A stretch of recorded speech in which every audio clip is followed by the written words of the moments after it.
जी बिस्मिल्लाहिर्रहमानिर्रहीम अस्सलाम वालेकुम रहमतुल्लाहि व बरकातुहू। मेरा नाम है डॉक्टर मोहम्मद मुज़म्मिल हसन। एक नए सेशन के साथ आपकी खिदमत में हाज़िर हैं।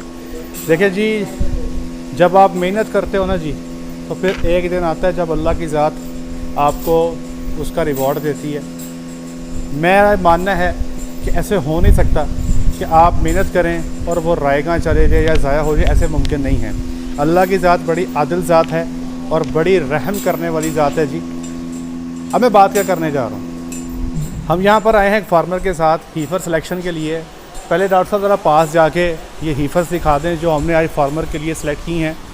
ये तकरीबन इनका जो प्रेगनेंसी का ड्यूरेशन है, कोई 4 मंथ की है, कोई 6 की है, कोई 7 की है। ठीक है जी, शाबाश बेटे। ठीक है जी, ये टोटल जो है रिकॉर्ड याफ्ता बच्ची हैं। यहाँ पे हर बच्ची का जो रिकॉर्ड है वो हमारे पास मौजूद है और इनकी मदर्स ने क्या परफॉर्म किया, इनके अंदर सीमन कौन सा है, इनकी एग्जैक्ट एज क्या है और इनमें से किसको 2 टीके रखे गए, किसको 3 रखा गया, किसको पहले टीके पे ही कंसीव हो गई। ये टोटल डाटा यहाँ पर जो है ये हमारे साथ मौजूद है। और अगली बात बताता हूँ कि हमारे पास टोटल 11 बच्चियाँ थी और फार्मर को सिलेक्ट करके देनी थी, तो हमने 11 में से 5 बच्चियाँ जो हैं वो सिलेक्ट कर ली हैं। अब ये मेहनत है। मुझे याद है एक फार्मर ने मुझे बुलाया और मुझे कहते हैं कि डॉक्टर साहब आप आएँ और हम एक फार्म पे जाके जानवर लेके आना चाहते हैं। मैंने कहा ठीक है जी, हमारी सिलेक्शन चार्जेस होते हैं, हम चले जाते हैं आपके साथ, फार्म पे जाते हैं और सिलेक्शन कर लेते हैं। अच्छा, वो फार्मर का मैं नाम नहीं लूँगा, जिस फार्म पे गया मैं उसका नाम भी नहीं लूँगा क्योंकि ऐसे मुनासिब नहीं है। जब मैं फार्म पे जाता हूँ तो वहाँ पे जाके एनिमल्स देखते हैं तो आप हैरान होंगे कि एक जानवर पसंद आता है कोई 18-19 जानवरों में से। तो बाद में फार्मर कहता है कि यार ये एक भी मैंने क्या करना है, मुझे किराया बहुत पड़ जाएगा, तो हम वहाँ से खाली हाथ वापस आते हैं। अब यहाँ पर आपने देखना है फ़र्क क्या है। फ़र्क है जी मेहनत का। हमारे पास अक्सर लोगों के पास अच्छी क्वालिटी के जानवर मौजूद हैं। आप इंपोर्ट करते हो, कहीं ना कहीं से स्टार्ट लेते हो। हमारे लोग या हैप्पी कैटर से जानवर लेते हैं, या प्रो फार्म से ले लेते हैं, या फिर नायाब से ले लेते हैं, या जेके से ले लेते हैं। हर एक बंदे के पास प्योर ब्रीड का जानवर खड़ा है, लेकिन उनमें से आगे जो नस्ल पैदा करनी है वो आपने सोच समझ के सीमन सिलेक्शन करनी है। अब ये जो जितने भी जानवर खड़े हैं यहाँ पे, ये मदर्स जो हैं सामने खड़ी हैं, डॉक्टर साहब दिखा दें, ये सारी की सारी यहाँ खड़ी हैं। ठीक है जी, अल्हम्दुलिल्लाह आज जब मैं वीडियो रिकॉर्ड कर रहा हूँ, इस वक्त आज ये डेट है 11 दिसंबर की और इस फार्म की जो ओवरऑल एवरेज है वो 28 लीटर की है। ओवरऑल एवरेज की बात कर रहा हूँ। ठीक है जी, हमें शौक़ नहीं है बड़ी बड़ी बातें करने का कि हम 50 की एवरेज पे खड़े हैं या 35 की एवरेज पे खड़े हैं। जो फैक्ट है हमने आपको बता दिया है। पीछे सोयाबीन का झटका लगा, कैनोला का झटका लगा, उससे हमारी 1 लीटर एवरेज टूटी और 27 पे आ गए।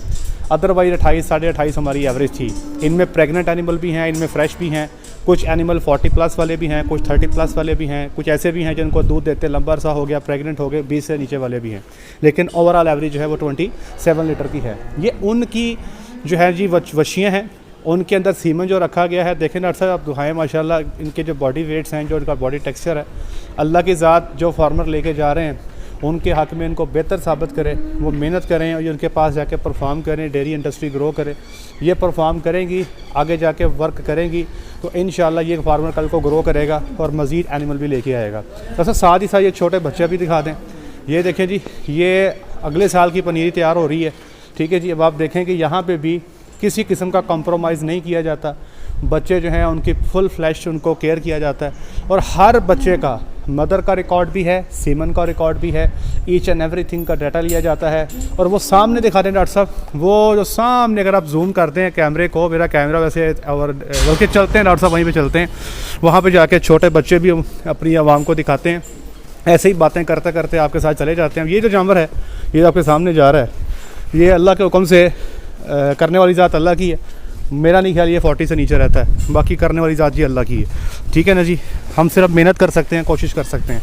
अच्छा जी, ये अगले सेक्शन में जा रहे हैं। कुछ आपको क्लोजअप के जानवर भी दिखा देते हैं कि जानवर जब तैयारी पे आते हैं ये किस तरह के बनते हैं यहाँ पे, और इन्हीं की ये डॉटर्स हैं। ठीक है जी, अभी जिस सेक्शन में हम जा रहे हैं, इनकी जो एवरेज एज है ये तकरीबन 7.5 महीने है जी। इसमें कोई बच्चे 9 महीने के भी हैं, कुछ 6 के भी हैं। तो अभी आपके सामने हम इस सेक्शन में दाखिल हो गए हैं और इनके जो सबके बॉडी वेट हैं उसको देख कर मैं ये अज्यूम करता हूँ कि इंशाअल्लाह अज़ीज़ हम इनको मार्च में इन पे काम शुरू कर देंगे। मेजॉरिटी ऑफ देम जो है मार्च में कंसीव इंशाअल्लाह अल्लाह के हुक्म से हमारा टारगेट होगा कि इनको हम करेंगे इंशाअल्लाह। कुछ बीच में छोटे एज ग्रुप के भी हैं जिनकी 6-6 माह उम्र है, वो अप्रैल मई तक जाएंगी, बट मेजॉरिटी जो है उनको इंशाअल्लाह हमारी कोशिश होगी कि हम मार्च में कंसीव करवा लें। तो जब भी ज़रूरत हो फार्मर्स को, मैं ये बात करता हूँ, जब आपको ज़रूरत पेश आए शेड खड़ा करना है तो बजाय इसके कि जानवरों में जानवर ठोसते चले जाओ, सारे जानवर कंप्रोमाइज़ होते हैं, अपने अच्छे पीस निकाल के शेड खड़ा किया जा सकता है ताकि बाकी के जानवर आपके रिलैक्स हो जाएं। ये जानवर हैं जी जो क्लोज़अप पे आ गए हैं, बिल्कुल तैयार हैं जी। ये आपके सामने, वो देखें जी, वो सामने जानवर खड़े हैं और अल्लाह के हुक्म से आप देख लें। मैंने जो मेरे साथ फार्मर आए हैं, मैंने उनसे कहा कि आप पूरे शेड में जाके देखें क्या कोई एक जानवर भी ऐसा है जिसका हैवाना लटका हुआ हो या गोडे से नीचे हो। तो टक डबदस के साथ अच्छी परफॉर्मेंस देने वाले जानवर हैं और इन्हीं की ही डॉटर जो हैं आगे आप लोगों की खिदमत में पेश कर दी गई हैं। तो अब शेड को पूरा करने के लिए यहाँ पे जानवर सेल कर दिए गए, ठीक है जी। अब मैं आपसे रिक्वेस्ट ये करना चाहता हूँ कि देखें एक ना एक दिन आप भी इस फेज़ में आएंगे कि आपको जानवर सेल करने पड़ेंगे, आपको जानवर निकालने पड़ेंगे। तो आपने काम ऐसा करना है कि आपके जानवर को 1 किला दूर से कोई भी डॉक्टर चलता है और कहे वो गाय जो जा रही है वो उस पर मेरा हाथ रख दो, ये मैंने छोड़नी नहीं है, ये मेरी ही है। तो जानवर कुछ इस क्वालिटी का होना चाहिए। कहीं पे जानवर की क्वालिटी ऐसे होती है कि आप 18 में से 1 सेलेक्ट कर पाते हो मुश्किल से, और कहीं एक क्वालिटी ऐसी होती है जहाँ 11 में से आप 5-6 भी सेलेक्ट कर लेते हैं। काम आपका है, कोशिश आपकी है।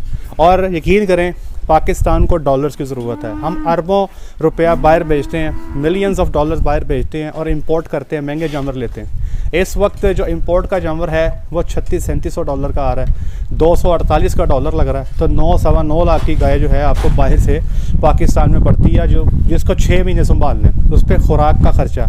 लेकिन मसला ये है कि ये हम इसको रोक सकते हैं अगर पाकिस्तान में अच्छे काम करने वाले फार्मर हर साल अपने फार्म से 15, 20, 25 जितनी भी कैपेसिटी है हीफर्स निकालनी शुरू कर दें, तो हम एक तो डॉलर्स को सेव कर सकते हैं। दूसरा, अब फार्मर जो है जब वो बच्चे निकालता है, अब जैसे हमने जो बच्चे निकाली हैं इंपोर्ट के रेट से 1.5 से 2 लाख रुपया सस्ती निकाली है। इंशाल्लाह करने वाली ज़ात अल्लाह की है। मैं बार बार कह रहा हूँ अल्लाह की ज़ात ने करना है, अल्लाह की ज़ात ने अता करना है। आप देखेंगे ये जो फार्मर लेके जा रहे हैं ये मेहनत करने वाले लोग हैं, इंशाल्लाह ये देखेंगे कि इंपोर्ट से सस्ते भी निकल गए और इंपोर्ट से इंशाल्लाह मुझे अल्लाह की ज़ात से बड़ी उम्मीद है ये अच्छा भी परफॉर्म करेंगे। तो सीमन सिलेक्शन जो है भाई इस पर कॉम्प्रोमाइज़ ना कीजिएगा। सीमन सेक्शन के हवाले से मैंने पहले भी डॉक्टर वकास का नंबर दिया था एक सेक्शन में, अब फिर मैं आपको दे रहा हूँ। आप सीमन सिलेक्शन करवाना चाहते हैं, किसी टेक्निकल बंदे के साथ बैठ जाएँ, मेरे से बात कर लें, डॉक्टर वकास का नंबर नीचे दे दिया, फ्री में सिलेक्शन करवाएँ। या अगर आपके इलाके में कोई डॉक्टर साहबान है उनसे बैठे, उनसे बात करें और अच्छी क्वालिटी के जानवर पैदा करें। कल को कोई भी बंदा आपके जानवरों को रिजेक्ट ना करे और वो कहे कि यार इस बंदे ने मेहनत की है, इसने काम किया है, किसी तरीके से सिफारिशें डाल के लोग आपके जानवर ले रहे हों, तो ये सिचुएशन आपकी आनी चाहिए, ये कंडीशन आपकी आनी चाहिए। ले जी आज के लिए इतना। जी डॉक्टर साहब ये रिकॉर्ड देखें जी, ये इनके मदर्स के रिकॉर्ड है, पूरे के पूरे इनके सर्टिफिकेट्स हैं जो साथ में इनको दिए जाएंगे, ठीक है जी। ये जू टेक्निकल सर्टिफिकेट है जी, और ये CRV का ऊपर ये लोगो लगा हुआ है। ये सारा का सारा डाटा परनाने लेवल तक का जो है इसका ये डाटा सारा मौजूद है, ये इनको साथ में दे दिया गया इन जानवरों का, ठीक है जी। अच्छा, उसके बाद डॉक्टर साहब अगली चीज़ बताते हैं, ये डेयरी केयर का सॉफ्टवेयर टोटल अपडेटेड है।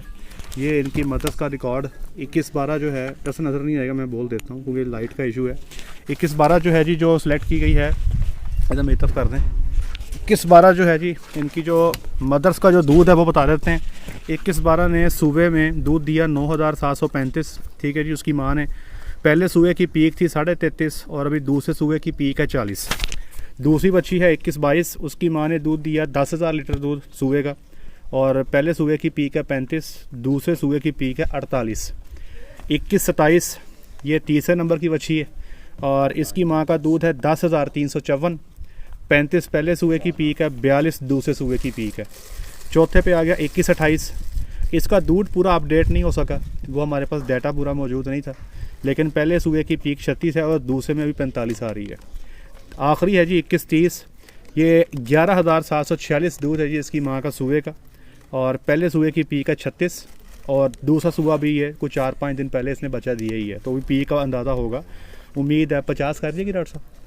चलें जी, अल्लाह आसानी वाला मामला फरमाए। तो ये टोटल रिकॉर्ड हो गया जी।